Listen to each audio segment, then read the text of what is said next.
નમસ્કાર વિદ્યાર્થી દોસ્તો, જય હિન્દ। આવો હવે આપણે આજે કિંમત શોધો આધારિત દાખલા ગણવાના છે। તો ખાસ તો તમને ખબર હોવી જોઈએ કે કિંમત શોધોના દાખલા ગણતી વખતે તમને જે આપણે કોષ્ટક સમજાવ્યું છે એ કોષ્ટક તમને મોઢે હોવું જોઈએ અથવા તમારી પાસે પરીક્ષા વખતે તમારે જાતે એ કોષ્ટક બનાવેલું પેજ હોવું જોઈએ। બાકી તો તમને જો ડાયરેક્ટ તમને મૂલ્યો આવડે છે ખૂણાના જે તે ત્રિકોણમિતિય તો કોઈ ઇસ્યુ છે જ નહીં। ચલો અત્યારે તો હું મોઢે મૂલ્યો પ્રમાણે આ કામ કરું છું। સીધા દાખલા લખ્યા છે, તમને મૂલ્યોથી જ મતલબ છે આપણે ખાસ તો કે sin 60 એટલે √3/2 થાય ગુણ્યા એક બીજી વાત કહું તો સાઇન અને કોસમાં 90નું મૂલ્ય જે આવતું હોય ને, સરવાળો 90 થતું હોય ને તો બે મૂલ્યો સમાન જ હોય। તો સાઇનના 60નું અને કોસના 30નું મૂલ્ય સમાન છે, તમે કોષ્ટકમાં ફોલો કરી જોજો। પ્લસ સાઇનનું 30 1/2 છે। અહીં તમને પાછું ફરીવાર એને એ બાબત સમજાવું છું કે સાઇન 30 અને કોસ 60, સાઇન અને કોસમાં 30 અને 60 90 થયું એટલે 30નું જે મૂલ્ય છે એ જ કોસ 60નું છે। આ મૂલ્ય મૂકશો એટલે લગભગ 2 માર્ક્સના દાખલામાં તમારે 1 માર્ક્સ તો મળી જશે। મૂલ્ય સાચા હોવા જોઈએ। હવે આપણી ગાણિતિક પ્રક્રિયા આવશે। ગુણાકારનો સંબંધ છે, આ બે પદ જોડે છે, આ બે પદ જોડે છે, એની વચ્ચે વત્તા છે એટલે મેં એને ઘાટું પણ કર્યું છે જેથી તમને અલગ અલગ આઈડિયા આવશે।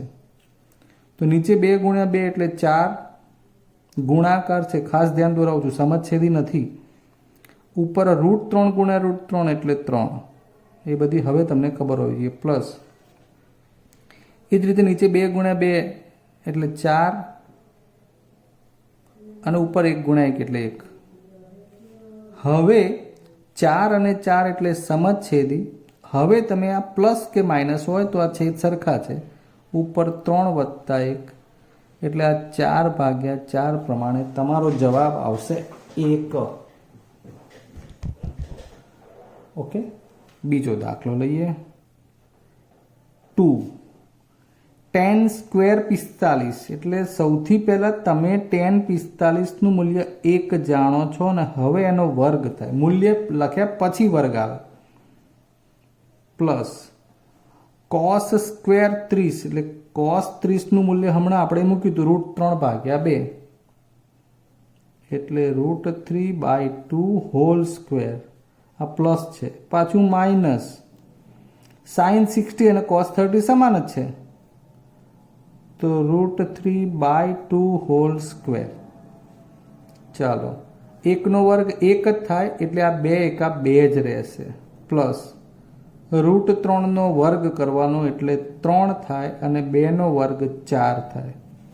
માઇનસ √3નો વર્ગ એટલે 3 થાય અને 2નો વર્ગ 4 થાય। આ બંને ડિસ્યુમ થઈ જાય, આ જવાબ।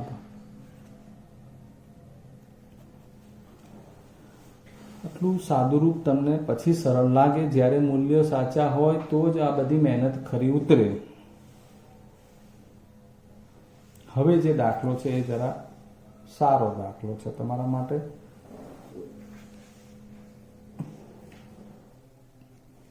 ધ્યાન આપતા જજો। cos 45, cos 45નું મૂલ્ય છે 1/√2। આ હવે sec 30નો વારો। sec 30 એટલે કોષ્ટક ઉપરથી જ તમારે યાદ રાખીને લખવાનું 2/√3 પ્લસ cosec 30 એટલે માત્ર 2। આ મૂલ્યો સાચા મુકાઈ જાય પછી આગળ બધી વાત। હવે તમારે જે તે લસા અને ચોકડી ગુણાકાર એ બધી ક્રિયાઓ કરવાની હોય। હમણાં આપણે ઉપરના પદને કંઈ ન કરી શકતા, 1/√2 એમને એમ રહેશે। આ છેદ વ્યવસ્થિત કરતા જઈએ, ગાંઠી લીટી કરી એનો મતલબ ખબર પડે કે આપણો મુખ્ય છેદ છે, કેમ કે નીચે હવે આ ચોકડી ગુણાકારનું સ્વરૂપ લેશે। જ્યારે મેં અહીંયા એકલા 2 લખ્યા છે એટલે હવે તમને ખાલી સમજ માટે આવી રીતે ત્રુટક લખું છું એટલે ખબર પડે કે ત્યાં નીચે 1 હોય છેદમાં। તો આ ગુણાકાર ચોકડી ગુણાકાર કરવો પડશે, જેથી આ 2 એકા 2 પ્લસ આ √3 2 જોડે ગુણાય એટલે 2√3 અને એના છેદમાં √3 અને 1નો ગુણાકાર એટલે √3 આવું હોય. ક્લિયર? હવે મુખ્ય પદ આવ્યું પાછું. હવે શું થાય? તો આ જે છેદ છે ને એ અહીં આવશે અને આ છેદ એ ઉપર જશે, એટલે એ પ્રમાણે 1 ગુણ્યા √3 તમારે ધ્યાન રાખવું જ પડશે. આ ઘાટી છેદની લીટી કરી √2 આ બંને પદ જોડે ગુણાવાના છે, એટલે આગળ લખ્યા પછી આ પદને કૌંસ કરી દઈએ 2√3. હવે આપણું સાદુરૂપ ઉપર જ ફોકસિંગ છે, કિંમત મુકાઈ ગઈ છે એટલે રકમની જરૂર નથી. નીચે √3 એકા √3 આ √2 અહીંયા ગુણાશે એટલે 2√2 થશે.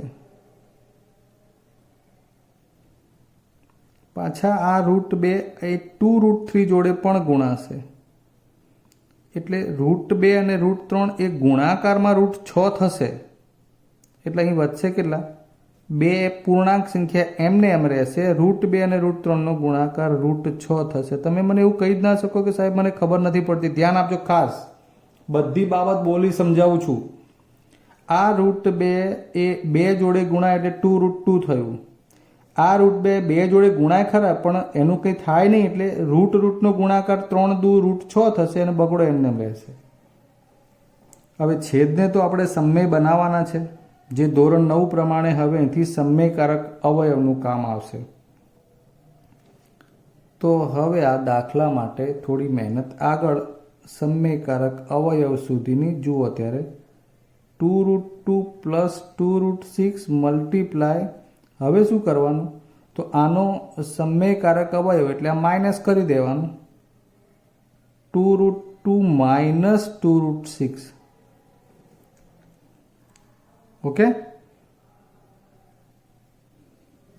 ઉપર આવશે 2√2 માઇનસ 2√6.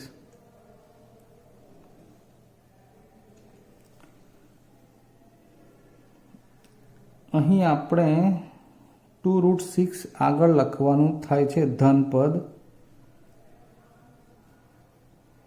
કરીએ છીએ, ચલો આગળ, કંઈ વાંધો નહીં.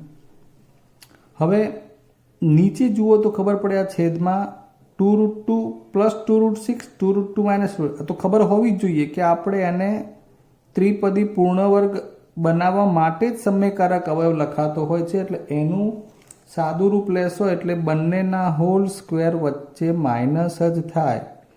એટલે આ 2√2 હોલ સ્ક્વેર અને આ 2√6 હોલ સ્ક્વેર બને. અહીં ધ્યાન આપો તો આ √3 નો ગુણાકાર આની જોડે બાકી જ છે. આને માત્ર ગુણાકાર સ્વરૂપે દર્શાવાય એવું જ લખ્યું આપણે. √3 નો આ ગુણાકાર બાકી જ છે. તો એથી આગળ હવે શું થઈ શકે? તો છેદની જ વાત પહેલા કરવી છે. છેદ આપણે સમય બનાવવાનો છે. 2√2 નો હોલ સ્ક્વેર એટલે 2 નો વર્ગ 4 અને √2 નો વર્ગ 2. અહીં પણ 2 નો વર્ગ 4 અને √6 નો વર્ગ 6. ક્લિયર? હવે √3 નો ગુણાકાર આની સાથે તો એ થશે 2 અને √3 અને √2 એ બંનેનો ગુણાકાર એટલે √6. અથવા આપણે ત્યાં કોમન પણ કાઢી શકીએ. અહીં ઉપર જોશો તો આ 2 અને આ 2 એટલે બગડો કોમન કાઢી જોઈએ. એટલે √3 ગુણ્યા 2. હવે અહીં કૌંસમાં શું વધે? √2 માઇનસ √6.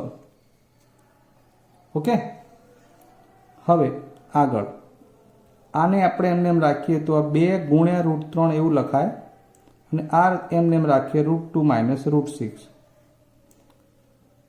4 દુ 8, 6 ચોક 24.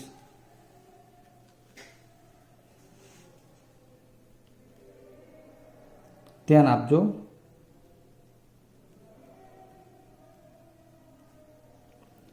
8માંથી 24 જશે તો -16 વધશે અને આ છેદ ઉડાડી દઈએ તો આ 8 વધે. હવે છેદમાં લખેલા -8નું શું કરી શકાય? અહીં ધ્યાન આપો. હવે એના માટે આ -8ને ઉપર સમજો તો આ -√3 અને કૌંસમાં √2 -√6 છેદમાં -8 આવું થાય. આ સ્ટેપનો મતલબ આ ઋણ 8 એટલે કે -1ને ઉપર જ સમજવાના હોય, એટલે આ માઇનસ છે. મતલબ એ માઇનસ નિશાની √3 સાથે અંદર ગુણવી હોય તો જુઓ આ જે પદ અહીંયા ગુણાય તો કૌંસમાં -√6 થઈ જાય, પાછું માઇનસ માઇનસ પ્લસ 6 તરી √18 થઈ જાય અને છેદમાં 8. બસ ફેરવી નાખીએ, √18 આગળ -√6 અને છેદમાં 8. આ જવાબ. હજુ વધુ સાદુરૂપ પાછું આપવું પડશે. અહીં 9 દુ 18 થાય એટલે 3√2 અને √6માંથી કંઈ નહીં થાય એટલે આન્સર તો તમારો ફાઇનલ આ જ લખવો પડશે. ટૂંકમાં 3 દુ 6 અને 6 તરી 18માંથી 9 દુ 18 પ્રમાણે 9નું વર્ગમૂળ 3 અને √2 આવું બને. એટલે લખવું જ રહ્યું તમારે 3√2 -√6/8. ડન. હવે બીજો દાખલો આગળ જે છે ચોથા નંબરનો જોઈએ. ચાલો મિત્રો ત્યારે હવે બીજો દાખલો જોઈએ જે ચોથા નંબરનો. એમાં રકમ લખી છે, એમાંથી મૂલ્ય લઈએ તો sin 30 એટલે 1/2 પ્લસ tan 45 એટલે 1 માઇનસ cosec 60 એટલે 2/√3 આખા છેદમાં sec 30 એટલે 2/√3 પ્લસ cos 60 એટલે 1/2 પ્લસ cot 45 એટલે 1. આપણે જેટલું કામ કરીશું એટલું જ આપણે જોતા જઈએ. હવે અહીંયા મૂળ બાબત છે કે આ 3 પદો છે એટલે એનો લસા એક સાથે આપણે લેવો છે. આમ તો આ બે વચ્ચે ચોકડી ગુણાકાર કરીને આગળ વધી શકાય પણ તમને ફાવે નહીં. તો આ ત્રણેયમાં એક સાથે લસા સેટ કરવો છે એટલે 2 અને √3 બંને અલગ અલગ છે એટલે લસા આવશે 2√3 જ. તો એ શું કેવી રીતે લસા લેવાય? તો દરેક પદને 2√3 વડે ગુણવાના હોય અને પછી એને 2√3 વડે ભાગવાના પણ હોય. એટલે સૌથી પહેલા આપણે ઉપરના પદ માટે જોઈએ તો 1/2 ગુણ્યા 2√3 લસા, પછી પ્લસ 1 ગુણ્યા 2√3 લસા માઇનસ 2/√3 ગુણ્યા 2√3 લસા, પછી છેદમાં આ ભાગાકાર વાળું પદ બતાવ્યું 2√3. હવે પાછું આ મુખ્ય છેદની ઘટ્ટ રેખા, આ પદ 2/√3 ગુણ્યા પાછું 2√3 પ્લસ 1/2 ગુણ્યા પાછું 2√3 પ્લસ 1 2√3. જો ધ્યાનથી જોતા જજો, તમે એવું કહી જ ના શકો કે મને ખબર નથી પડતી. બધી બાબત સમજાય એવી રીતે બોલવામાં આવે છે. એટલે વિદ્યાર્થી તમે દૂરથી ભણો છો એવું કે છે જ નહીં. હવે અહીંયા 2 ઉડી જશે, અહીંયા √3 ઉડી જશે, અહીંયા આ √3 ઉડી જશે, અહીં 2 ઉડી જશે અને બીજું અને ચોથું પદ 2√3 છે ને એ તો ઓલરેડી ઉડી જશે કારણ કે બંનેમાં લસા સમાન જ છે. એટલે સમાન લસા છેદમાં ઉપર નીચે ઉડી જશે. એટલે હવે અહીંથી શું વધ્યું જુઓ, √3 એકા √3 પ્લસ 2√3 માઇનસ 2 ગુણ્યા 2 એટલે 4 છેદમાં 2 દુ 4 પ્લસ આ √3 પ્લસ 2√3 એકા 2√3. ઓકે. હવે અહીં ધ્યાન આપો, આ 2√3 અને 1√3 એટલે સજાતીય કહેવાય. એટલે 2 વખત અને 1 વખત એટલે 3√3 માઇનસ 4. નીચે પણ એ જ રીતે 2 ને 3√3 પ્લસ 4. એટલે આડકતરી રીતે તમને જુઓ માઇનસ પ્લસના પદ વાળું 2 પદો મળી ગયા છે. હવે મુખ્ય કામ આવ્યું પાછું છેદનું સમયીકરણ. તો એના માટે તમારે 3√3 પ્લસ 4 નો સમયકારક અવયવ 3√3 માઇનસ 4 લેવો પડશે. એટલે આપણે ઉપર નીચે 3√3 - 4 વડે ગુણ્યું. હવે ખાસ જુઓ તો નીચે તો ખબર છે આપણને કે બંને પદોના વર્ગ વચ્ચે તફાવતની નિશાની આવે 3√3 - 4 હોલ સ્ક્વેર આવે અને ઉપર ખાસ જોશો તો બંને એક સરખા પદ આવે છે 3√3 - 4 હોલ સ્ક્વેર થશે. એટલે અહીં આડકતરી રીતે તમારા માટે અહીં અવયવના બે પ્રકાર આવી ગયા. ઉપર દ્વિપદીના પૂર્ણ વર્ગનું વિસ્તરણ સૂત્ર આવશે, નીચે બે પૂર્ણ વર્ગોના તફાવતના અવયવ આવશે. જોઈએ ત્યારે આ વિસ્તરણ સૂત્રમાં પણ ડિટેલમાં લખી આપું. પ્રથમ પદનો વર્ગ -2 ગુણ્યા બંને પદનો ગુણાકાર વત્તા અંતિમ પદનો વર્ગ ભૂલી ગયા હોવ તો આ 3√3 અહીંયા 3√3 4 અને 4 આ માઇનસ તો અહીંયા નિશાનીમાં આવી ગયા છે. હવે નીચે જુઓ તો બંનેમાં હોલ સ્ક્વેર તો 3નો વર્ગ 9 ગુણ્યા √3નો વર્ગ 3 માઇનસ 4નો વર્ગ 16. ક્લિયર? હવે અહીંયા એ જ રીતે 3નો વર્ગ 9 ગુણ્યા √3નો વર્ગ 3 માઇનસ, ધ્યાન આપતા જજો, પૂર્ણાંક સંખ્યાનો ગુણાકાર 4 તરી 12 દુ 24 √3 પ્લસ 4નો વર્ગ 16 9 તરી 27 માઇનસ 16 એટલે નીચે છેદમાં તો 27 માંથી 16 એટલે 9, 16 ને 10 26 ને 7 એટલે 11. ઉપર જુઓ તો 9 તરિયા 27 માઇનસ 24 √3 વત્તા 16 તો 27 અને 16 નો સરવાળો 7 × 6 = 43 માઇનસ 24 √3 ભાગ્યા 11. હવે ઉપર નીચે કંઈ પણ કોમન નીકળતું નથી. ક્લિયર છે? માટે આ જ જવાબ. હજુ આમાં એક પાંચમો પ્રશ્ન છે, એ પણ જોઈ લઈએ. ચલો રકમ જોઈ લઈએ. 5 cos² 60° વત્તા 4 sec² 30° માઇનસ tan² 45° આખાના છેદમાં sin² 30 વત્તા cos² 30. 5 cos 60 માત્ર cos 60 નું મૂલ્ય થાય 1/2 એનો વર્ગ વત્તા 4 માત્ર sec 30 નું મૂલ્ય થાય 2/√3 અને વર્ગ માઇનસ tan 45 1 નો વર્ગ sin 30 1/2 whole square cos 30 √3/2 whole square.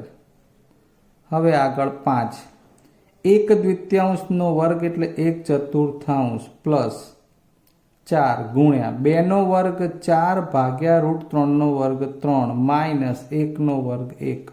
બહુ સ્પષ્ટ સમજાય એ રીતે આ બે પદ ગુણાકારમાં આ બે ગુણાકારમાં બધા અલગ પાડતા હું ગાંઠની નિશાની કરું છું, તમને ત્યાંથી જ ખબર પડી જાય. ઓકે, છેદમાં 1/2 નો વર્ગ એટલે 1/4 વત્તા √3 નો વર્ગ 3 2 નો વર્ગ 4 આ થશે 5/4 વત્તા ચોકું 16 માઇનસ 1 આ 1/4 વત્તા 3/4 ને આપણે સમછેદીમાં લઈ લઈએ એટલે 4 આખાના છેદમાં ઉપર 1 વત્તા 3. અહીં ધ્યાન આપજો, અહીંથી પછી ઉપરના પદોમાં સાદુરૂપ આપવાનું થાય. ઓકે, હવે આ 4 અને 3 નો લસા 12 થાય. થોડુંક ધ્યાન આપો. હવે જ્યારે લસા 12 થાય તો અહીંયા 4 તરી 12 કરવા માટે કેટલા વડે ગુણવું પડે? 3 વડે. અહીં 3 ચોક 12 કરવા માટે કેટલા વડે ગુણવું પડે? 4 વડે. અને અહીં તો 12 વડે ગુણવું જ પડે. એટલે ઉપર લસા સેટ કરવો હોય તો સૌથી પહેલાં આપણે 12 લસા સેટ કરી લીધું એવું કહી શકાય. હવે 3 વડે ગુણો છો એટલે 5 તરી 15, 16 ચોક 64 અને 12 એકા 12. હવે આ આપણો છેદ આવશે 3 વત્તા 1 4/4. બહુ સમજાય એવું અલગ રાખું છું. ક્રોસ કરે એટલે ખબર પડે કે 4/4 ઉડી જશે એટલે 1 આવશે. એટલે છેદ તો ગયો જ. ઉપર 15 વત્તા 64 માઇનસ 12 થાય. આ 12 ઉડે નહીં, ધ્યાન આપજો, માઇનસ છે. આ 12 ઉડે નહીં, માઇનસ છે. એટલે 15 અને 64 નું 5 ને 4 9 6 ને 1 7 -12 અને છેદમાં 4/4 એટલે 1, સોરી આ 12 તો ખરા અને આના આખાના છેદમાં 1, એટલે આ છેદ તો ભૂલી જવાનું. 9 માંથી 2 જાય તો 7 અને 7 માંથી 1 જાય તો 6. 67/12 એ આપણો ફાઇનલ જવાબ થયો. તો આમ મિત્રો આજે આપણે 8.2ના પ્રશ્ન નંબર 1માં 5 પ્રશ્નો હતા. એ 5 સરસ અલગ અલગ પ્રકારના સાદુરૂપવાળા પ્રશ્નો જોયા.